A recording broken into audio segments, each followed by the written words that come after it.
Welcome to తొలి వార్త. ప్రజల కోసం ప్రజల పక్షం వార్తలు చదువుతుంది మీ మాధురి. నిర్మల్ జిల్లా బైన్స పట్టణంలోని అంబేద్కర్ విగ్రహం వద్ద దళిత నాయకుల ఆందోళన. పార్లమెంటులో డాక్టర్ బాబాసాహెబ్ అంబేద్కర్ కు అవమానపరిచేలా మాట్లాడిన అమిత్ షా క్షమాపణ చెప్పాలని డిమాండ్ చేస్తూ దళిత నాయకులు అంబేద్కర్ విగ్రహం ముందర అమిత్ షా దిష్టిబొమ్మను దానం చేశారు. అనంతరం ఆర్డీఓకి వినతి పత్రాన్ని అందజేశారు. పలువురు మాట్లాడుతూ అంబేద్కర్ రచించిన రాజ్యాంగ హక్కులపైన ఎంపీలుగా గెలిచిన అమిత్ షా పార్లమెంటులో అంబేద్కర్ ను కించపరిచేలా మాట్లాడాన్ని వ్యతిరేకించారు. అమిత్ షా అదే పార్లమెంటులో క్షమాపణ చెప్పాలని కోరారు. లేని ఎడల దేశవ్యాప్తంగా నిరసన కార్యక్రమాలు ఊపందుకుంటున్నాయని హెచ్చరించారు. మీ తొలి వార్త న్యూస్ ని సబ్స్క్రైబ్ చేసి లైక్ చేసి షేర్ చేయండి.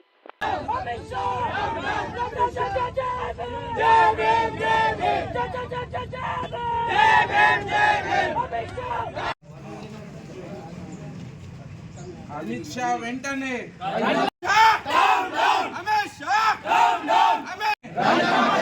అమిత్ షా వెంటనే అమిత్ షా వెంటనే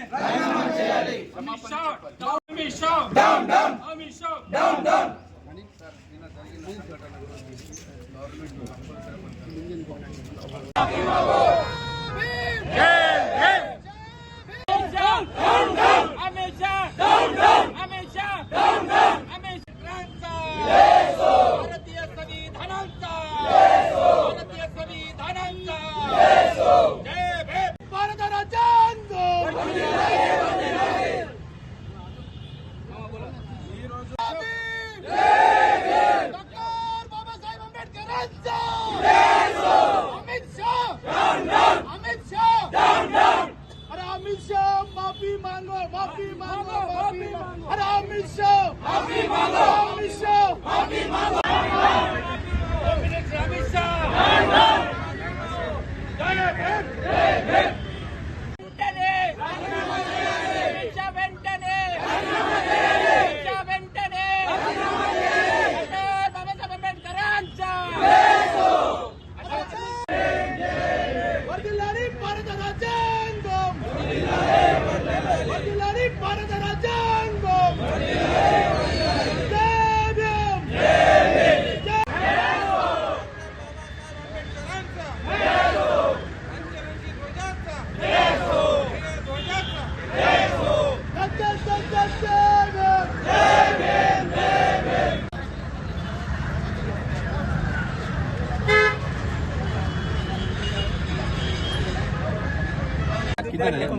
ముదోల్ నియోజకవర్గ దళిత సైనికులు మరి అన్ని దళిత సంఘాల నాయకులు ఇక్కడ హాజరు కావడం కారణం ఏంటి అంటే నిన్న జరిగిన ఉభయ సభ పార్లమెంట్ లో అమిత్ షా బాబాసాహెబ్ పేరు ఒకవేళ 100 సార్లు తీసుకుంటే స్వర్గం పోతామని అనుడు జోక్యం చేసుకుంటూ తప్పు అని మేము ఇక్కడ మొత్తం ముదోల్ నియోజకవర్గ ప్రజలు బైన్సా టౌన్ ప్రజలు అందరూ ఖండిస్తున్నాం.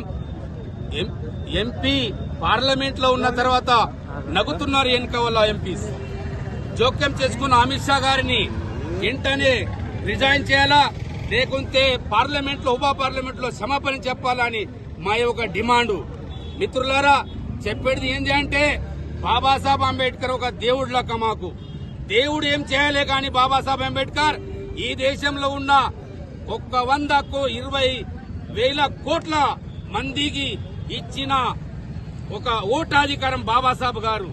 ఈ దేశంలో ఎవరు మంచి ఎవరు చెడు ఎన్నుకున్న అధికారం బాబాసాహెబ్ ఇచ్చిన అధికారం మన భారతదేశ ప్రజలకి.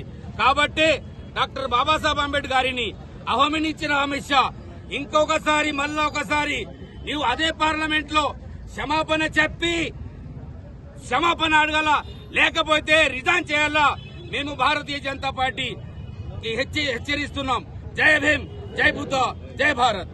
దేశ హోంమంత్రి అమిత్ షా గారు ఉన్నారు. ఈయన పార్లమెంట్ లో వాళ్ళు ఒక మాటను కామెడీ చేస్తూ అంబేద్కర్ అంబేద్కర్ అంబేద్కర్ అంబేద్కర్ అని ఎలా చేశారో ఎంత సిగ్గుచోటు. ప్రజాస్వామ్యం ద్వారా, ఓటు హక్కు ద్వారా, డెమోక్రసీ ద్వారా పక్కన ఉన్న ఎంపీలందరూ నవ్వుకుంటూ ఎలా చేస్తా ఉన్నారో. అరే నీ కాంగ్రెస్ మీద కోపం ఉంటేనే కాంగ్రెస్ కొట్లాడు పోరాడు నువ్వు. డాక్టర్ బిఆర్ అంబేద్కర్ ని హెచ్చరిస్తే ఇంకోసారి ఒకవేళ పేరు తీసుకొని ఎలా చేస్తే దేశం మొత్తంలో ఆజాద్ చంద్రశేఖర్ రావు భారత్ బంద్ తొలి పిలుపులు ఇవ్వనున్నారు. కావున ముదోల్ నియోజకవర్గం నుంచి పెద్ద ఎత్తున ధర్నాలు డిమాండ్లు చేస్తామని హెచ్చరిస్తున్నారు. జై భీమ్.